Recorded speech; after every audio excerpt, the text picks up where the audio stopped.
안녕하세요. 네, 따뜻하게 환영해 주셔서 감사합니다.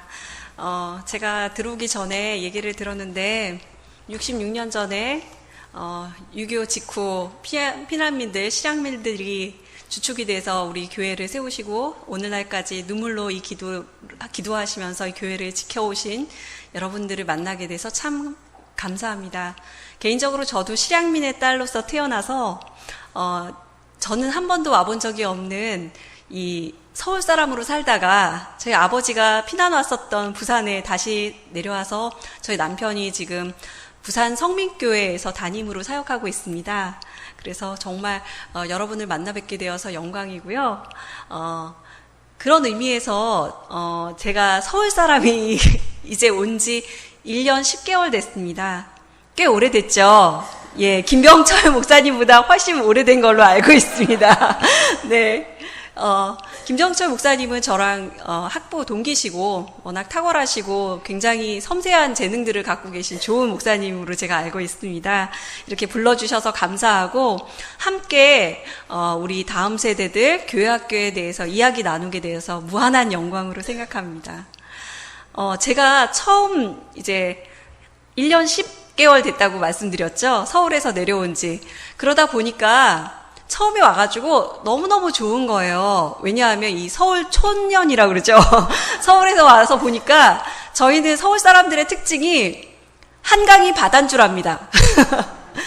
한강을 보고 살다가 바다를 진짜 보니까 너무 좋더라고요.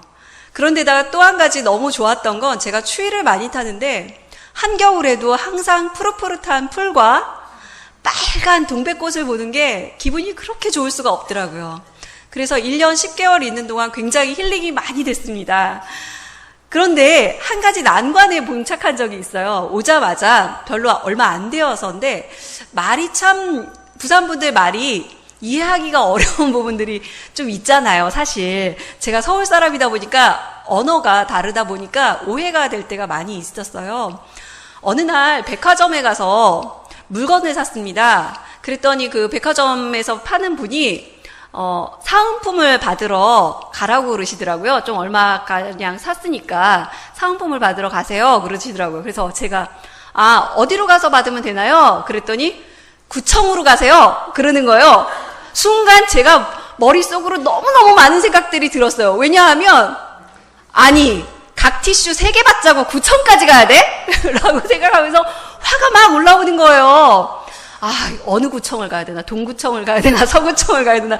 막 그러고 있는데, 그래서 왜 각 티슈 3개 받자고 어디 구청을 가야 되는 거예요? 라고 물어봤더니, 구청으로 가라고요. 그러시는 거예요. 알고 봤더니 뭔지 아시죠?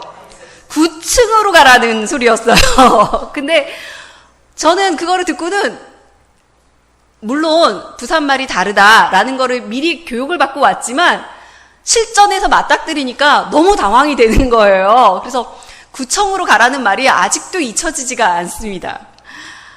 그 말이라는 게 이 문화가 다 담겨 있는 거기 때문에 말이 참 어려워요. 또 한 번은 교회에서 게를 먹으러 간 적이 있는데 부산분들은 게라고 옆으로 걷는 게를 깨라고 그러시더라고요. 그래서 저는 당연히 게를 먹으러 간다고 그래서 갔는데 깨를 가져오라는 거예요. 그래서 게에다 깨를 쳐서 드시나 라고 생각을 했어요. 알고 봤더니 그냥 게를 깨라고 그러시는 거예요. 그래서 이런 말의 차이 때문에 아직도 내가 적응이 덜 됐구나 라는 생각을 한 적이 있습니다. 말이라는 게 참 대화가 되려면 말이 통해야 되는데 참 쉽지가 않더라고요. 그런데 요즘 다음 세대들을 일컫는 말들이 있습니다. 뭐라고 그러는지 아세요? 특히 청소년 애들을 뭐라고 그러는지 아세요? 오래전부터 했던 말입니다. 외계인이라고 합니다. 말이 안 통하는 존재라는 거죠. 옆집에 청소년들이 있는 가정이 이사를 왔는데 뭐라고 얘기를 하는데 도저히 이해를 못했다. 그래서 외국에서 왔나 보다 라고 했다는 예화가 있을 정도로 청소년들이 하는 말이 어르신들이 들으면 이게 무슨 말인가 하는 경우가 굉장히 많이 있습니다. 이런 어려운 아이들을 가르치는 교사들은 정말 하늘에서 상이 크실 것입니다. 제가 한번 우리 어르신들 함께 한번 퀴즈를 한번 내보겠습니다. 애들이 쓰는 말입니다. 난이도 하입니다. 별로 어렵지 않다는 얘기죠. 우리 제 은사님 성함이랑 똑같아서 참 안타까운데 제가 얘기하기가 참 그런데 미자 무슨 뜻인지 아세요? 미자 모르시죠? 미성년자를 미자라고 줄여서 한답니다. 이게 제일 난이도 하예요. 어떻게 하면 좋아요? 자, 난이도 중. 요즘 하는 프로에서 하는 말인데요. 싸펑 삐펑. 싸펑 삐펑. 발음하기도 힘드네요. 싸펑 삐펑. 뭘까요? 모르시죠? 다들 가운데 분들은 막 거의 인형같이 이렇게 흔드시는데요. 싸우고 싶펑? 피나고 싶펑? 이라는 싸우자는 얘기죠. 어느 프로에서 나왔던 말인데 아이들이 그 말을 많이 쓰면서 이렇게 싸우고 싶을 때 그런 말을 많이 쓴다고 합니다. 자, 이제 난이도 상입니다. 이것도 발음하기가 굉장히 힘들어요. 제가 발음이 굉장히 나쁜 편이 아닌데도 힘듭니다. 낄, 끼, 빠, 빠. 당황스러우시죠? 낄, 끼, 빠, 빠. 예, 좀 아시는 분 계시네요. 낄 때 끼고 빠질 때 빠져야 된대요. 눈치를 봐서 눈치껏 행동하라 이런 말을 할 때 낄, 끼, 빠, 빠라고 합니다. 낄 때 끼고 빠질 때 빠져라. 와, 그런 말을 들으면 야, 이게 외계어인가 싶으시죠? 도저히 외국말인가? 맨 처음에는 그런 생각이 들 정도로 요즘 아이들을 이해하는 게 생각보다 정말 힘듭니다. 그래서 말이 다르다 보니까 세대 간에 대화가 잘 안 될 때도 있고 이해가 안 될 때도 있고 제가 왜 그런 행동을 하나 하는 생각을 할 때가 굉장히 많이 있습니다. 그거는 너무너무 지극히 정상적인 일이에요. 왜냐하면 그만큼 세대 간의 문화가 너무너무 다르기 때문에 그래요. 그래서 오죽하면 제가 아까 청소년들을 외계인이라고 그런다고 그랬죠. 그럼 청소년 사역자나 청소년 교사 한번 손 들어 주시겠어요? 청소년부. 예. 이분들을 뭐라고 그러는지 아십니까? 청소년들을 가르치는 교사들을 외계인 선교사라고 합니다. 외계인 선교사. 어찌나 아이들이 말을 일단은 침묵을 하고요. 그죠? 말을 잘 안 합니다. 왜냐하면 이 사람이 내 편이 아니다 싶으면 입을 열지를 않아요. 그런 아이들이 조금 친해지면 대답은 합니다. 어리신들이라고 합니다. 저희 교회에서는 하도 이 어린이와 어르신의 합성어로 어리신이라고 합니다. 예. 하도 어렵고 힘드신 분들이라 어리신이라고 할 정도로 아이들이 특히 부산 아이들이 말이 적습니다. 아시나요? 말이 적습니다. 청소년들은 더 말이 적습니다. 그러나 자기네들끼리 있으면 외계어를 씁니다. 그러니 더 이해가 안 되죠. 그런 아이들을 가르치고 있는데요. 그래서 요즘 아이들하고 대화하는 거, 말하는 거, 이런 것 자체가 굉장히 힘들고 어려운데 그런 일들을 우리 교사들이 하고 있다는 거를 우리 교인들이 다 알아주셨으면 좋겠어요. 오죽하면 한 20년 전입니다. 제가 장신대 학교 다닐 때였어요. 한 여학생이 이제 대학원 다니는 여학생이었어요. 아기를 낳았습니다. 그래서 학우들이 돈을 모아서 플랜카드를 아기를 낳았으니까 축하한다고 플랜카드를 걸어준 거예요. 뭐라고 써 있었는지 아십니까? 공부가 제일 쉬웠어요. 라고 써 있었어요. 그만큼 아이를 키운다는 거, 아이를 낳고 아이를 정말 정상적으로 잘 기른다는 게 공부하는 거하고는 비교가 안 되게 어렵다는 거예요. 저도 제 이름이 여러 가지가 있고 아까 우리 장로님 소개해 주셨지만 장신대 서울에 있는 광나루 장신대 초빙 교수로 지금 강의를 하고 있습니다. 그 이름도 참 명예롭고 좋은 이름입니다. 그리고 또 한 가지는 제가 부산 지역에 나오고 있는 한국기독신문에 기독교 교육에 관해서 다음 세대에 관해서 지금 칼럼을 게재하고 있습니다. 올해부터. 예, 그 일도 굉장히 귀한 일이고 영광스러운 일입니다. 그런데 제가 가지고 있는 타이틀 중에 제일 최고라고 생각하는 건 청소년기 두 아들을 키우고 있는 엄마라는 겁니다. 하나도 아니고 둘을 낳아서 청소년기 지금 고2, 중2 아이들을 키우고 있는데요. 둘 다 아빠만큼 큽니다. 특히 작은 애가 형 중3만큼 큰데 중2라는 게 믿겨지지 않게 한 80kg 정도 가까이 나가거든요. 등치도 좋고 170 넘고 등치가 굉장히 좋습니다. 그 아이, 중2 아이를 보면서 북한의 김정은이 못 쳐들어오겠다. 그런 생각이 들었어요. 하루는 얘가 학교를 갔는데요. 중2 아이들이, 남자애들이 그렇게 사건, 사고가 많고 잘 투닥투닥 싸운답니다. 그래서 그날도 자기 친구들이 싸우더래요. 그런데 자기가 보기에, 등치 좋은 저희 아들이 보기에 너무 여자애들처럼 싸운다는 거예요. 막 이러면서 막 이렇게 싸우더래요. 그걸 보고 저희 아들이 옆에 애들이 있는지도 모르고 이렇게 얘기를 했답니다. 나도 싸우고 싶다. 이랬답니다. 그랬더니 그 옆에 있는 애가 넌 싸우면 안 된다. 그러다 사람 한 명 보낸다. 그러더라고요. 그 얘기를 듣고 중2 아이들이 그때 청소년기 아이들이 이 호르몬의 역사라고 합니다. 이 사춘기 호르몬이 역사하다 보니까 자기도 모르게 싸우고 싶고 뭔가 이렇게 에너지 발산을 하고 싶고 이런 욕구들이 굉장히 강하다는 거예요. 그러니 중2 때문에 못 내려온다는 얘기가 있을 정도로 아이들이 참 힘든 시기를 보내고 있습니다. 그런 아이들입니다. 그래서 아까도 얘기했지만 그런 아이들을 가르치는 교사들은 외계인 선교사라는 말을 하기도 합니다. 오늘 본문 제가 아까 여러분과 함께 읽었던 본문은 마게도냐 사람이 나와서 우리를 도우라라는 말을 했던 그 본문은 사실은 많은 교회에서 설교할 때 어떤 설교에 많이 쓰이는지 아십니까? 바로 선교사 파송예배 때 많이 쓰는 본문입니다. 예, 선교사 파송예배 때 많이 쓰는 본문이에요. 그건 그 말 그대로 사실 다음 세대를 가르치는 일이 선교사만큼이나 힘들고 어렵다는 얘기예요. 그래서 교사 헌신예배 지금 하고 있는데요. 사실 교사 헌신예배라고 8월 말에 하는데 좀 죄송스러운 마음이 들었어요. 왜냐하면 7월 말 8월 초 막 한참 아이들과 씨름하고서 8월 말에 이제 또 헌신예배를 하니까 지치지는 않을까 하는 생각이 들 정도였어요. 그런데 그만큼 사실은 우리 다음 세대들이 정말 선교지입니다. 그 비등한 예로 지금 저희가 한국교회가 위기다 그런 얘기 굉장히 많이 합니다. 그런데 지금 한국교회에서 그 비율을 보면요. 우리 부산 지역이 선교 그 복음화율이 몇 %인지 아십니까? 복음화율이 몇 %일 것 같으세요? 많이 올라서 11%라고 합니다. 전에는 한 9% 정도 됐는데 1, 2년 사이에 11%로 성장을 했다고 합니다. 굉장하죠? 그러나 다른 지역, 타 지역에 비하면 굉장히 낮은 복음화율이에요.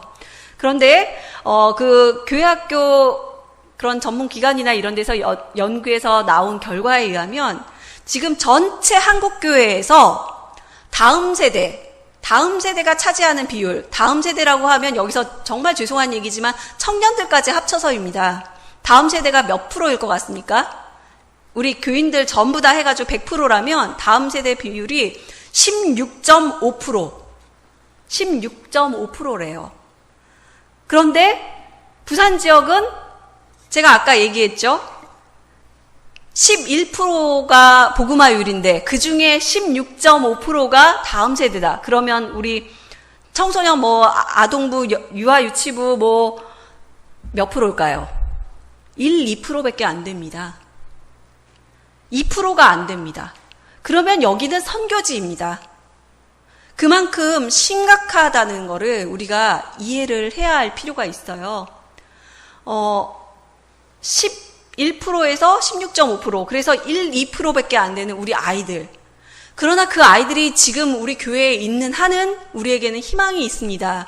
왜냐하면 그 아이들이 우리의 다음 세대이고 우리의 미래이기 때문에 그렇습니다. 그 미래를 키우는 교사들이야말로 굉장히 대단한 분들이지 않습니까? 굉장히 힘든 일을 하고 있는 선교지에서 정말 선교하는 마음으로 하고 있는 우리 교사들입니다. 우리 교사들을 위해서 한번 박수 한번 보내드릴까요?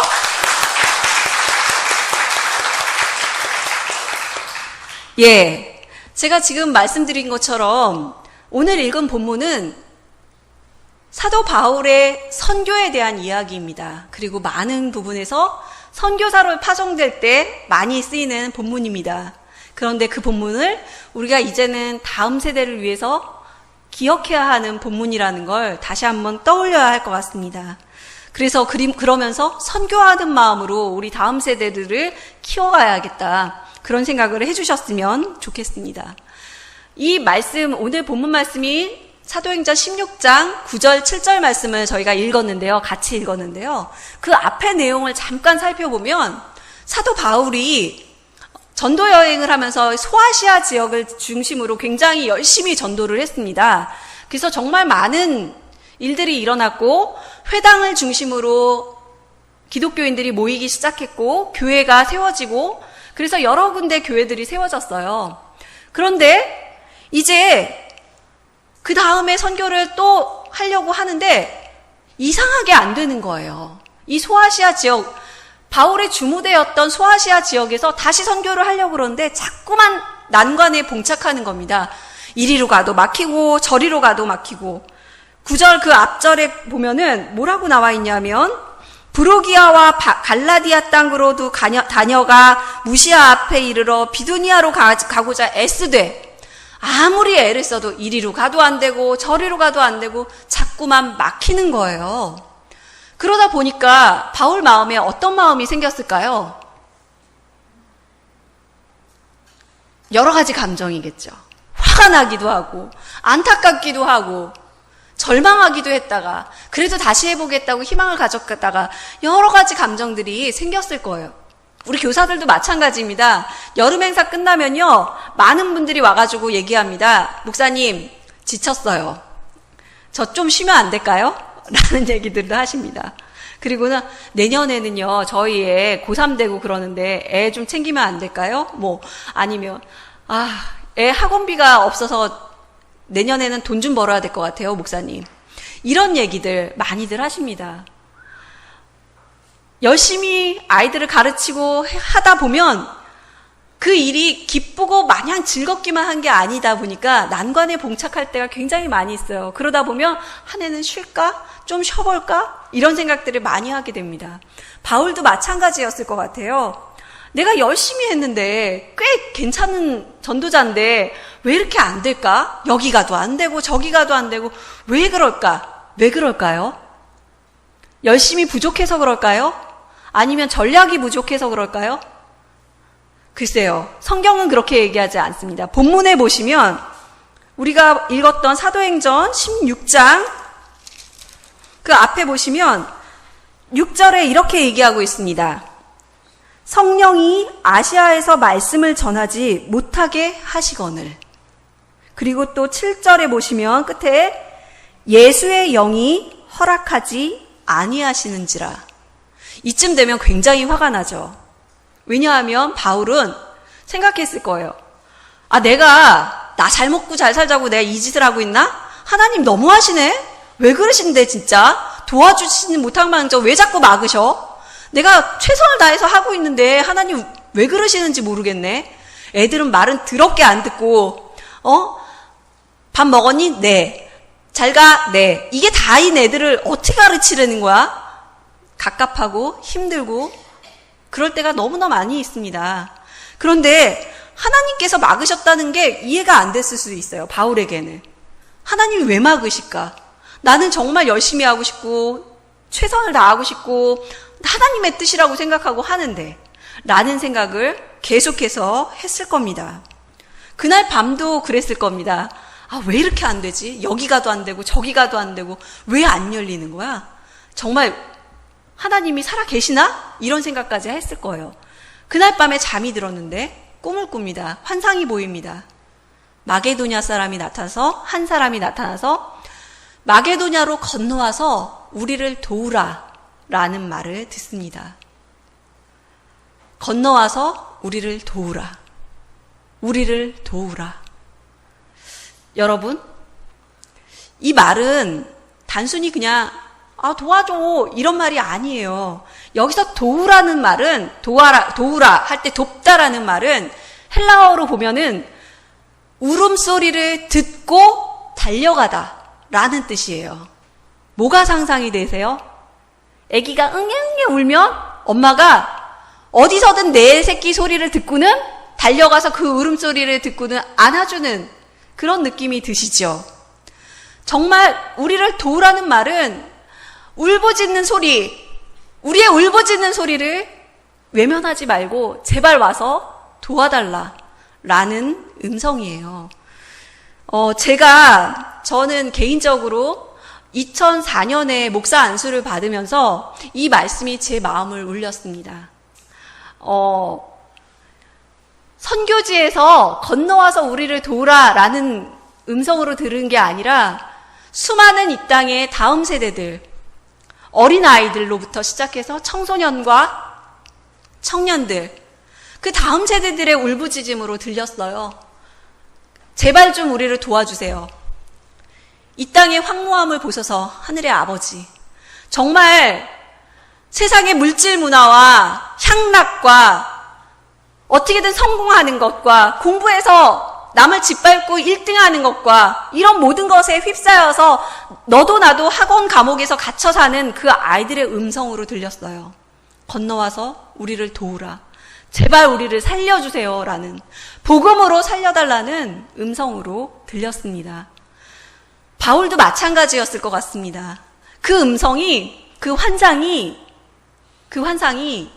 단순히 그냥 와서 도와줘 그게 아니라 정말 애절한 절규로 들렸을 거예요. 그러면서 생각났을 겁니다. 아, 나는 지금껏 내 힘으로 했구나. 나는 지금껏 내 열심으로 했구나. 하나님의 뜻은 뭔지 생각하려고 하지 않고 그냥 익숙한 이곳, 익숙한 사람들, 익숙한 지역, 익숙한 말, 이런 사람들을 위해서 계속해서 복음을 전했구나. 하나님의 뜻은 여기에 있는 것이 아닌데 자꾸만 우리는 쉬운 곳, 편안한 곳, 나한테 익숙한 곳, 그곳에 앉아서 있기를 바라는 게 인간의 마음이잖아요. 그런데 하나님은 그렇지 않으셨어요. 하나님은 더 큰 뜻이 계셨어요. 그래서 바울은 거기서 그냥 머물러 있지 못하고 그 꿈을 꾸고는 생각을 하게 되었죠. 이 16장 10절 마지막에 보면 뭐라고 나오냐면 하나님이 저 사람들에게 복음을 전하라고 우리를 부르신 줄로 인정함이라. 여기서 인정했다는 말은 깊은 생각을 해가지고 깨달은 결론이에요. 그냥 단순하게 하나님이 그렇게 하라고 하셨구나 라는 인정이 아니라 하나님이 저 사람들에게 복음을 전하라고 우리를 부르신 줄로 인정함이라. 다시 한번 생각하고 밤새 생각해 보니 그게 하나님의 뜻이구나. 나는 내 뜻대로 내 힘으로 내가 열심으로 막 하는 게 그게 하나님 뜻이라고 생각했는데 문제를 만나고 보니까 문제가 나를 너무 아프게 하지만 그걸 통해서 하나님의 뜻을 발견하게 하는구나. 고린도 후서 7장 10절에 이런 말씀이 있습니다. 사도 바울의 고백입니다. 고린도 후서 7장 10절 한번 찾아볼까요? 고린도 후서 7장 10절. 우리의 문제와 근심이 어떻게 활용되는지를 볼 수 있습니다. 고린도 후서 7장 10절. 자, 함께 읽어봅시다. 시작. 하나님의 뜻대로 하는 근심은 후회할 것이 없는 구원에 이르게 하는 회개를 이루는 것이요. 세상 근심은 사망을 이루는 것이니라. 아멘. 그렇습니다. 우리가 문제와 근심을 만나면 왜 이런 일이 있을까? 근데요, 그게 없으면요, 우리 생각 안 해요.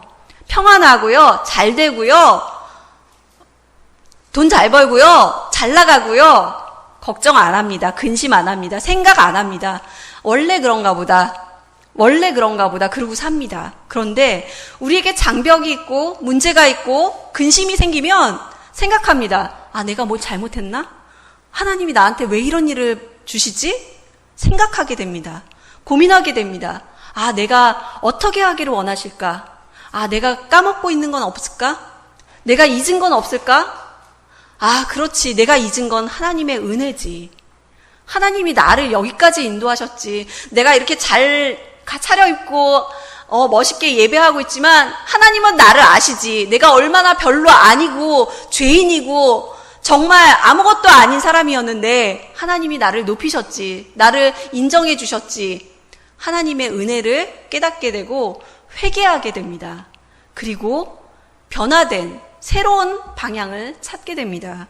그 이야기가 구체적으로 7장 11절 하나님의 뜻대로 하는 근심 아래에 또 써 있습니다. 한번 11절 한번 읽어볼까요? 11절 고린도 후서 7장 11절입니다. 시작. 보라, 하나님의 뜻대로 하게 된 이 근심이 너희로 얼마나 간절하게 하며 얼마나 변증하게 하며 얼마나 분하게 하며 얼마나 두렵게 하며 얼마나 사모하게 하며 얼마나 열심 있게 하며 얼마나 벌하게 하였는가. 너희가 그 일에 대하여 일체 너희 자신의 깨끗함을 나타내었느니라. 아멘. 근심이 주어지고 문제가 주어지면요, 생각하게 됩니다. 간절하죠. 하나님, 제발 이것 좀 해결해 주세요. 간절하게 하나님을 찾게 됩니다. 뿐만 아니라 변증하게 되고 내가 얼마나 하나님의 사람이었는지, 하나님의 복음이 나를 어떻게 변화시켰는지에 대해서 다시 생각하게 됩니다. 그리고 얼마나 분하게 하며, 아, 내가 하나님 전하려고 하는데 왜 이러는 거야? 아, 세상이 왜 이럴까? 생각하게 됩니다. 그리고 얼마나 두렵게 하며, 하나님을 모르고 살아갈 때 우리 아이들이 어떻게 변할지 두렵게 됩니다. 그리고 얼마나 사모하게 하며 그 아이들을 하나님의 마음으로, 하나님의 열심으로 바라보게 되고 하나님의 사랑으로 사모하게 됩니다. 그리고 얼마나 열심 있게 하고 열심히 생깁니다. 그리고 얼마나 벌하게 하였는가. 나 스스로에 대해서 너 그러면 안 돼 라고 얘기하게 되죠. 그리고 너희가 그 일에 대하여 일체 너희 자신의 깨끗함을 나타내었느니라. 그러면서 주님 앞에 깨끗한 사람으로 다시 돌아가게 되는 거죠. 그래서 정말 이 말씀, 바울이 변화된 이 이야기가 바울이 잘해서가 아니라 하나님의 성령께서, 예수의 영이 깨닫게 해주시고, 그래서 돌이켜서 아, 내가 하는 일이 얼마나 소중한 일인가, 그리고 하나님께서 보여주시는 하나님의 뜻이 얼마나 귀한 일인가를 발견하게 됩니다. 바울은 이 사실을 깨닫고 정말 지체하지 않게 됩니다. 그날 아침에 일찍 일어나서 짐을 쌉니다. 그리고 곧 마게도냐로 가기로 힘씁니다. 마게도냐가 어딘지 아십니까? 그리스 쪽입니다. 그 당시에 로마가 지배하던 시대에 로마로 가기 전에 아테네, 그리스 요쪽이 있는데요. 요쪽이 로마보다는 문화의 중심지였습니다. 이제 그쪽으로 나는 여기에서 머물고 싶었는데 하나님은 바울을 통해서 이 그리스, 유럽의 관문인 그리스 쪽으로 복음을 전하는 일을 하게 하신 겁니다. 그래서 이 바울은 지체하지 않고 가기를 결정합니다. 하나님이 힘을 주시니까, 하나님이 길을 보여주시니까 지체할 수가 없는 거예요. 그걸 나타내는 단어가 한 단어, 곧이라는 단어입니다. 곧 지체하지 않고 움직입니다. 그래서 바울은 그곳을 향하여 갑니다. 정말 바울은 그 마음을 갖고 정말 하나님이 저 사람들에게 복음을 전하라고 우리를 부르신 줄로 인정을 하며 그 길로 떠납니다. 그 인정하는 것까지가, 인정이라는 게 뭘까요? 인정한다는 말은 순종한다는 말입니다. 그렇죠? 아, 내가 그 말이 맞다고 생각해 라는 말은 그 말대로 살겠다는 고백이에요. 순종하는 겁니다. 사도 바울은 순종했습니다. 하나님의 은혜와 하나님의 뜻을 저버릴 수가 없었습니다. 과거에 자기를 찾아오신, 죄인 중에 괴수인 자기를 찾아오신 주님의 그 크신 은혜를 저버릴 수가 없었던 겁니다. 그래서 바울은 지체하지 않고 그를 가기로 하고 순종하기로 약속을 했습니다. 저는 이 순종이란 말을 들으면 되게 부담스럽다. 많은 사람들이 그렇게 생각하는데요. 순종이야말로 가장 안전하고 가장 행복한 길이라는 생각이 들었습니다. 제가 5월 말 6월 초에 종교개혁 500주년을 맞이해서 독일에 간 적이 있습니다. 최근, 그러니까 몇 달 전이죠. 종교개혁 500주년을 맞이해서 그곳을 갔는데요. 그곳을 가서 종교개혁가 마틴 루터의 이야기 행적이 있었던 곳들을 방문을 했습니다. 근데 우리는 마틴 루터 그럼 굉장히 멀잖아요. 근데 확실히 가서 보니까 되게 와닿더라고요.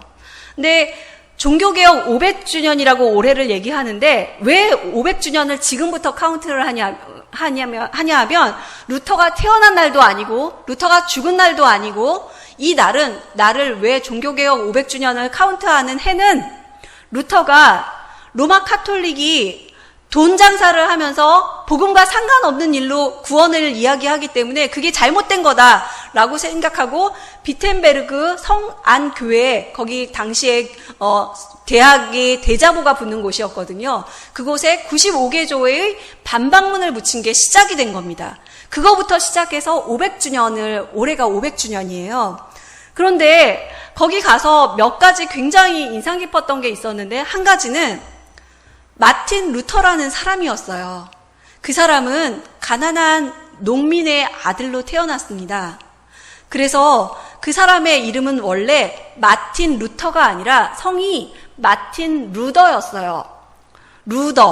루더라는 말이 이렇게 하류민들의 성입니다. 우리도 뭐 그런 성이 있기는 하지만 마틴 루더라고 하는 루더는 뜻이 무슨 뜻이냐면 죽은 개, 빌어먹을 사람, 뭐 이런 굉장히 안 좋은 성을 가진 사람이었어요. 마틴 루더라는 말은.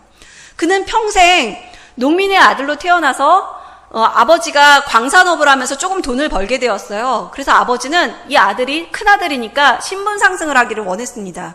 그래서 법학을 공부를 하기를 바랬어요. 근데 주님의 은혜를 만나고 하나님의 사랑을 하나님을 체험하고 나서는 안 되겠다. 신부가 돼야겠다. 라는 생각을 합니다. 그리고 신부가 되었어요. 그런데 신부가 되어서도 하나님의 사랑이 와닿지가 않는 거예요. 그래서 끊임없이 고행을 했습니다.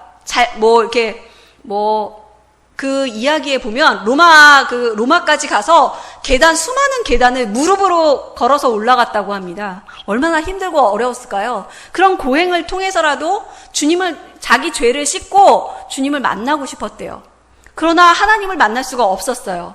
그런 사람이 하나님의 말씀을 읽으면서 하나님이 어떤 분이신지를 알게 된 거예요.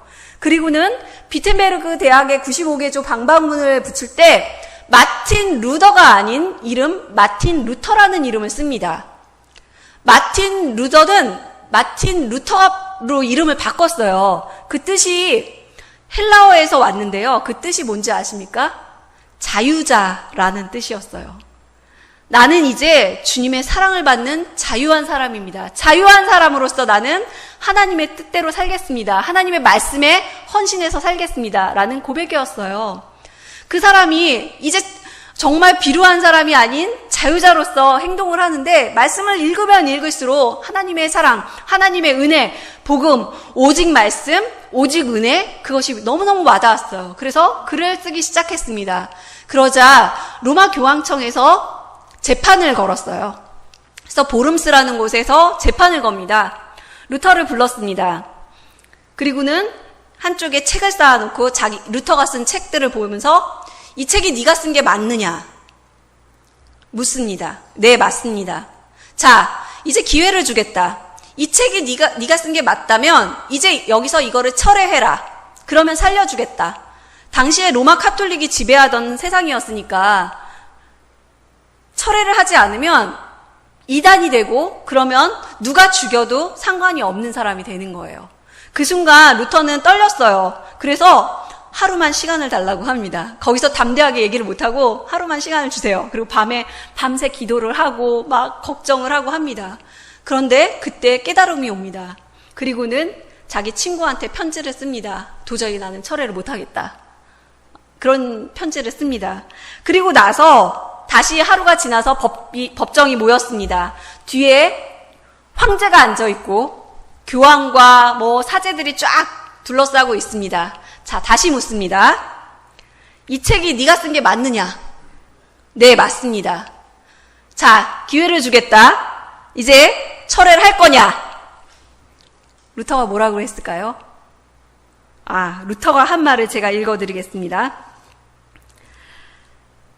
내가 여기에 서 있습니다. 이젠 달리 행할 수가 없습니다.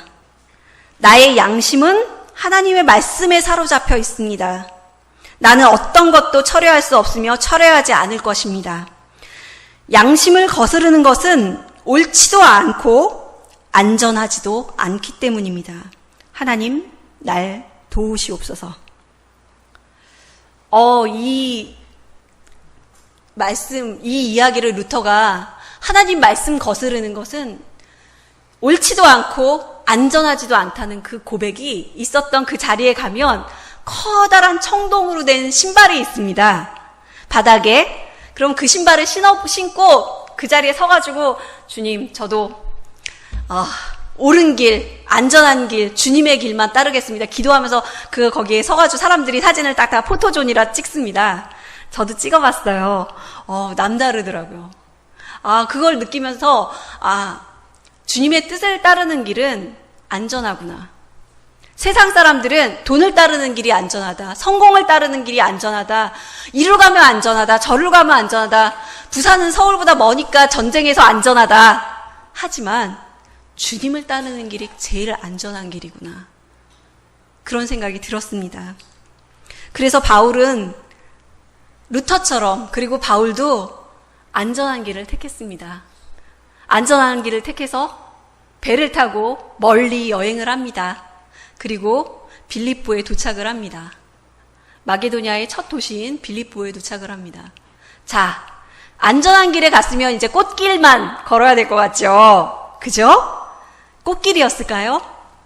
가자마자 보니까 여기는 유태인들도 별로 없고 회당도 없고, 그래서 강가에서 간신히 기도나 드리고 예배 드리고 있는데 막막하고 어떻게 여기서 복음을 전해야 하나 할 때 주님께서는 자주장사 루디아를 보내주십니다. 그래서 그 지부에서 개차국이 시작이 됩니다. 그러면 이제 또 꽃길일까요? 아니요. 또 우리가 너무나 잘 아는 사건이 터집니다. 바울과 신라의 감옥에서의 찬양 사건. 우린 찬양만 생각하죠. 들어가기 전에 윽실나게 얻어맞고요. 감옥이라고 하면은 우리나라처럼 좋은 1인 1실 감옥이 아닙니다. 들어가면은 그냥 이렇게 구덩이 같은 거 그런 데 있는 게 감옥이에요. 거기서 정말 고난을 당하고 그런 가운데서 그럼에도 불구하고 하나님께서 은혜를 주셔서 옥문이 열리고 지진이 나고 막 여러 가지 사건들이 막 벌어지죠. 그리고 결국은 간수네 집에 가서 간수를 구원을 영접하게 하고 세례를 주고 온 가족이 구원을 받게 되는, 그래서 그 유명한 말씀, 주 예수를 믿으라. 그리하면 너와 내 집이 구원을 얻으리라. 이 말씀, 유명한 말씀이 나옵니다. 자, 그리고 나서도 사실은 꽃길은 아니었어요. 바울의 길은. 그러나 안전한 길, 영광의 길, 생명의 길, 주님의 길이었어요. 그래서 그 길은 꽃길은 아니지만 위대한 길이었어요. 그래서 그 이후에 바울의 그 복음의 전파는 유럽으로 전해졌고, 영국으로, 미국으로, 그리고 다시 우리나라로, 그리고 제일 먼저 배를 타고 오는 우리 부산에, 서울에, 인천에, 평양에 여러 곳에 복음이 전해졌고 우리에게 전해졌어요. 그 길은 하나님의 길, 행복한 길, 안전한 길, 위대한 길입니다. 사랑하는 교사 여러분, 여러분의 길은 위대한 길입니다. 그리고 이 위대한 길을요, 교사들만 가는 거 네가 가라 하와이 그러시면 안 됩니다. 그죠? 우리 모두 교사뿐만 아니라 우리 교인, 수정동교회 모든 교인들이 다 다음 세대를 길러내는 교사 역할을 하셔야 돼요. 저는 개인적으로 교사란 무엇인가? 교사는 입양을 하는 사람이라고 생각해요. 입양이 뭐죠? 가슴으로 낳은 내 아기, 가슴으로 낳은 내 아들, 딸, 이라고 생각하는 거예요. 저는 지금 부산 성민교회 사모로서 아이들을 보면 너무너무 예쁘고 사랑스러운 거예요. 아유, 내 딸, 내 아들, 내 새끼, 내 사랑 이렇게 부릅니다. 아이들을. 너무너무 예뻐요. 가슴으로 나왔기 때문에 그런 것 같아요. 너무너무 사랑스럽고 예쁘거든요. 우리 수정동교회 모든 성도들이 우리 아이들을 바라볼 때 그런 마음으로 바라봤으면 좋겠어요. 그래서 아이가 지나가면 어르신이라고 제가 말씀드렸잖아요. 어르신들께 잘 보여야 합니다.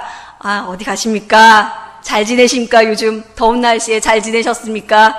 학교 이제 개학하시는데 괜찮으시겠습니까? 숙제는 다 하셨습니까? 이렇게 물어봐 주는 거예요. 관심을 가져주는 거예요. 사랑해 주는 거예요. 그 사랑을 먹고 우리 다 컸잖아요, 사실은. 교회에서 여러분 여기 앉아 계신 분 중에 교회 어른들 사랑 안 받고 자라는 분 계세요? 거의 없어요.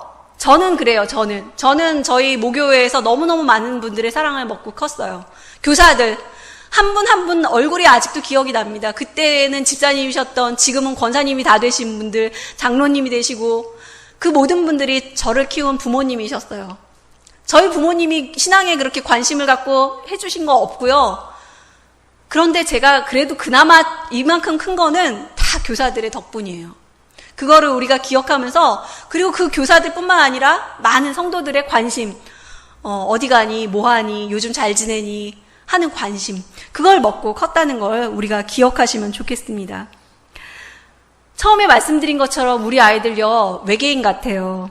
말도 안 통합니다. 그렇지만 참 신기한 건요, 이 어르신들이, 외계인 어르신들이요, 우리가 애를 쓰면 좀 알아주십니다.